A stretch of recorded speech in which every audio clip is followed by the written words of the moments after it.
오늘 말씀의 본문은 창세기 37장 12절에서 24절까지입니다.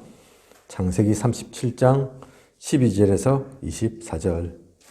말씀 제목은 큰 어려움을 당하는 요셉. 큰 어려움을 당하는 요셉입니다. 복음 우리가 가져 있지만 복음 가졌다고 해서 시험, 환난, 핍박이 없는 게 아닙니다. 세상 사람들만 어렵고 문제 주어지는 것이 아니라 우리에게도 이 시험, 환난, 핍박 있습니다. 그것은 사단은 아직도 살아서 활동하고 있기 때문입니다. 그래서 우리를 방해하죠. 우리를 막으려고 하죠. 그러나 또한 하나님도 살아 계셔서 우리에게 응답하십니다. 그 영적인 세계를 볼 수 있는 우리여야 합니다. 그래서 부분만 봐서는 안 되죠. 나타나 있는 현상만 봐서는 안 됩니다. 문제 있다고 해서, 사건이 일어난다고 해서, 또 환난 있고 핍박이 닥친다고 해서 그것에만 집중해서는, 그것에만 빠져서는 안 되는 거죠. 성경에도 보면 구약과 신약을 통해 의인들도 고난을 당합니다. 욥 우리가 잘 알고 있지 않습니까? 욥기 1장 20절에서 22절을 보면 욥이 재산을 잃습니다. 동방에서 가장 큰 부자였던 욥이 재산을 다 한순간 잃어버립니다. 큰일이 났죠. 그런데 그것으로 끝이는 것이 아닙니다. 욥기 19장 25절에서 26절을 보면 건강까지 다 잃습니다. 얼마나 힘들고 간지러웠던지 기왓장으로 박박 긁어야 할 만큼, 그만큼 건강에도 문제가 왔죠. 23장 10절에서 14절을 보면 가장 사랑하는 자녀들까지 잃습니다. 배우자도 떠나가 버리죠. 그것만 봐서는, 그것만 본다면 욥은 더할 수 없는 실패자인 거죠. 이처럼 어려움 당하는 사람도 많지 않을 겁니다. 그런데 우리는 이 이후의 욥을 알고 있지 않습니까? 그것이 다가 아니었습니다. 다인 것처럼 보였지만 그것이 다가 아닌 거죠.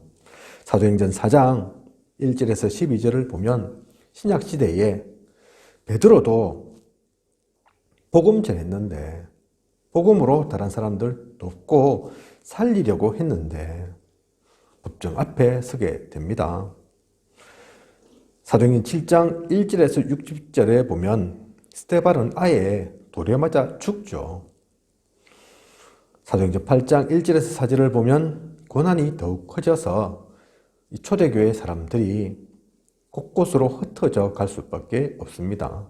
그래서 원래는 가지 않던 곳 사마리아에 가서도 복음 전하게 되는 거죠.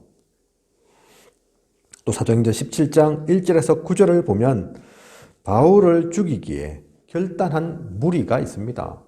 이 사람들이 한두 명이 아니죠. 40여 명이나 바울을 죽이기 전까지는 내가 먹지도 마시지도 않겠다, 그렇게 결단한 사람들이 있다니까요. 구약에도 마찬가지입니다. 다니엘 6장 1절에서 22절을 보면 신앙이 좋은 다니엘이었지만 중상모략으로 어려움 당합니다. 다니엘서 3장 1절에서 23절에 보면 사자고래까지도 가게 되죠. 그래서 주님은 마가복음 10장 29절에서 30절 보면 너희가 전도자인 너희가 100배로 축복받을 것이다. 하지만 핍박을 겸하여 받을 것이다. 그렇게 말합니다. 핍박이 그냥 핍박이 아닙니다. 하나님의 일 가운데 있기에 사탄도 방해할 수밖에 없는 거고 모든 것이 순탄할 수만은 없는 겁니다. 그것이 당연한 거죠. 오늘 말씀 속에 나오는 또 말씀의 주인공인 요셉은 어떠했습니까? 요셉도 형들이 시기했습니다. 어쩌면 가장 가까워야 할 그 형들이 요셉을 시기했죠. 왜 그런 일들이 일어났습니까? 왜 시기할 수밖에 없었습니까? 창세기 37장 1절에서 11절을 보면 요셉이 입이 방정입니다. 그죠? 꿈 이야기를 하죠. 해, 달, 별, 11별이 자신에게 절하는 꿈을 꿨다. 그 꿈 이야기를 하고부터 형들이 그래서 부모님과 또 우리 형제들이 다 너에게 머리 꿇고 조아리고 그렇게 한단 말이냐. 그게 말이 되느냐. 미워했습니다. 안 그래도 곱지 않았던 요셉인데 배다른 형제고 어머니가 없다고 아버지가 더욱더 요셉을 사랑했기에 질시할 수밖에 없는 요셉이었는데 꿈마저 그런 꿈을 꾸니까 시기가 된 것이죠. 그래서 창세기 37장 18절에서 20절을 보면 이 형들이 요셉을 너무 미워한 나머지 시기한 나머지 요셉을 죽이기를 작정합니다. 죽이기를 의논합니다. 그를 죽여서 구덩이에 던지고 짐승이 잡아먹도록 그렇게 하자. 그렇게 얘기를 하죠.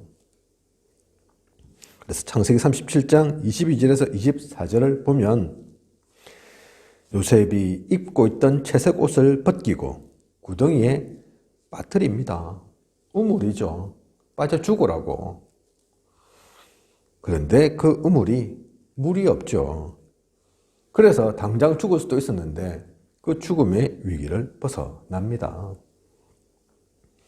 고린도후서 4장 8절에 보면 그래서 우겨쌈을 당하여도 쌓이지 아니하며 답답한 일을 당해도 낙심치 않는다. 그래요 했습니다.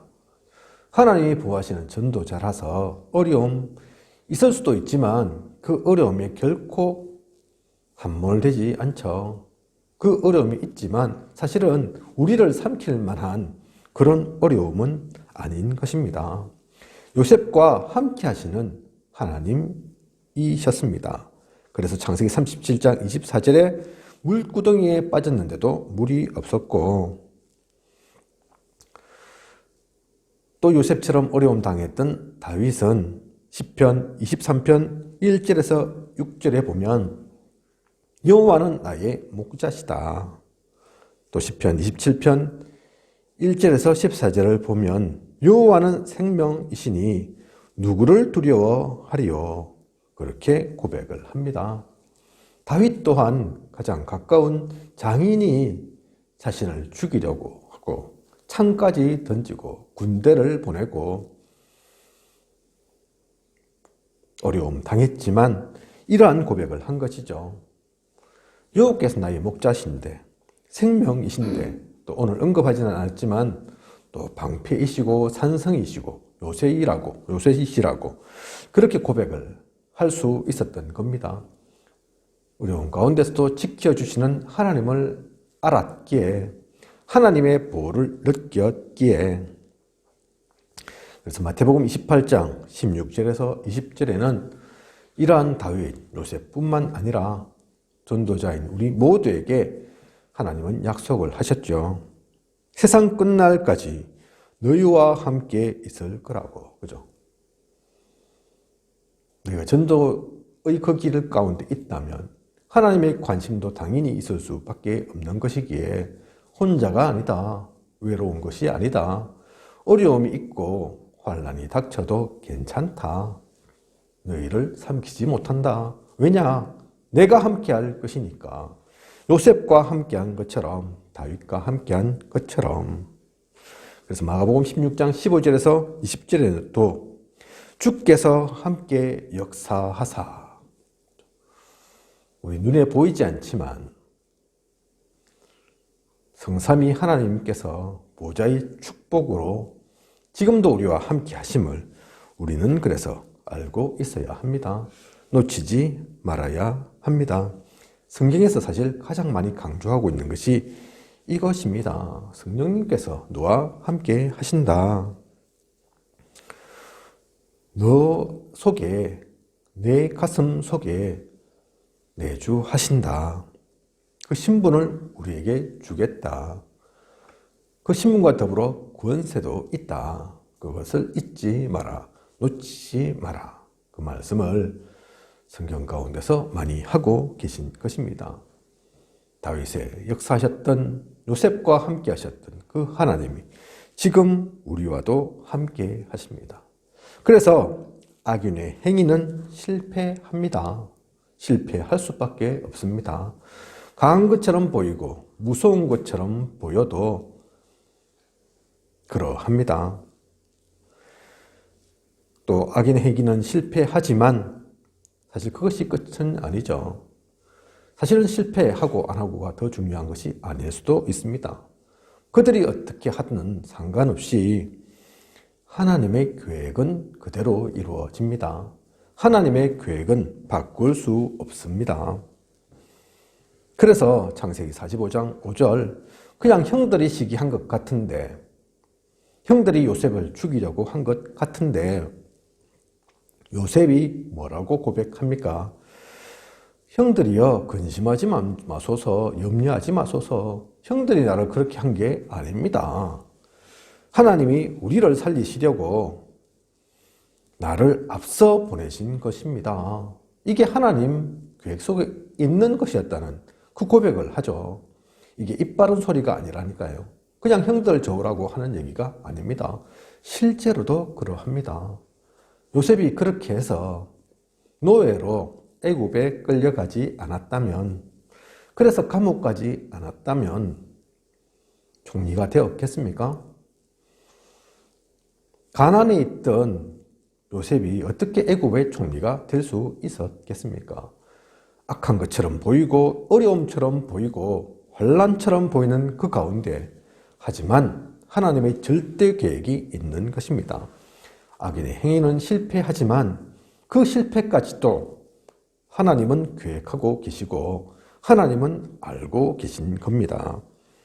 그래서 잠언서 16장 4절에 보면 악인도 악한 날에 적당하게 하셨느니라.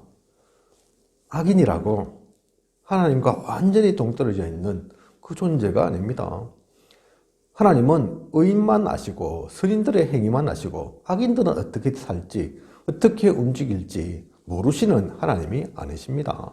전지전능하신 하나님이시라니까요. 하나님의 줄 때 주권은 의인이든 악인이든 상관없습니다. 그 모든 것들에 다 하나님은 역사하십니다. 그래서 로마서 8장 28절에 모든 것이 합력하여 선을 이루느니라. 그죠?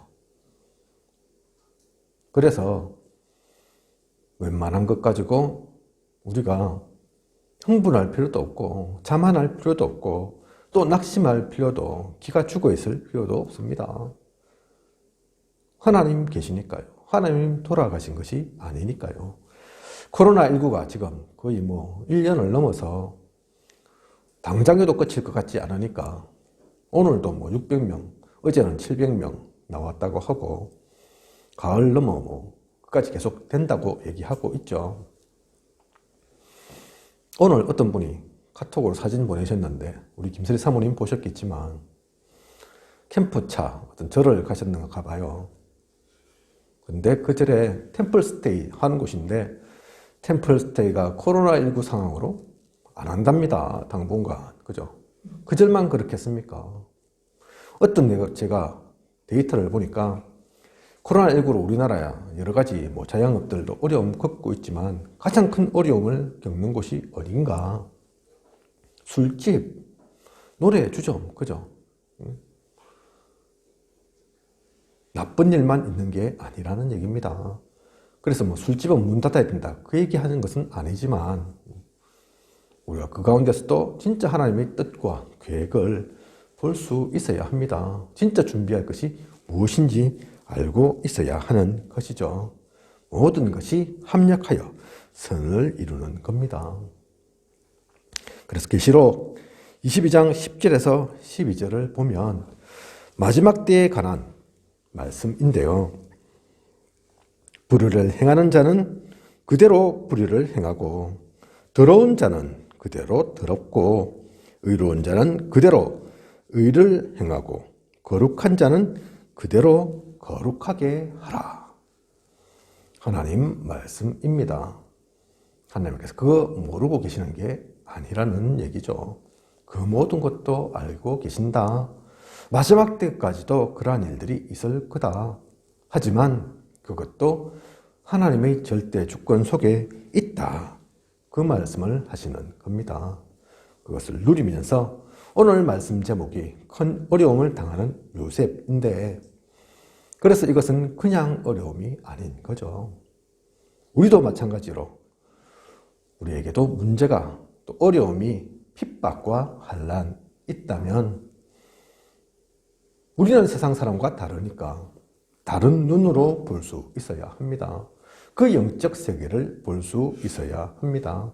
또 눈에 보이는 것뿐만 아닌 눈에 보이지 않는 것까지도 볼 수 있어야 합니다.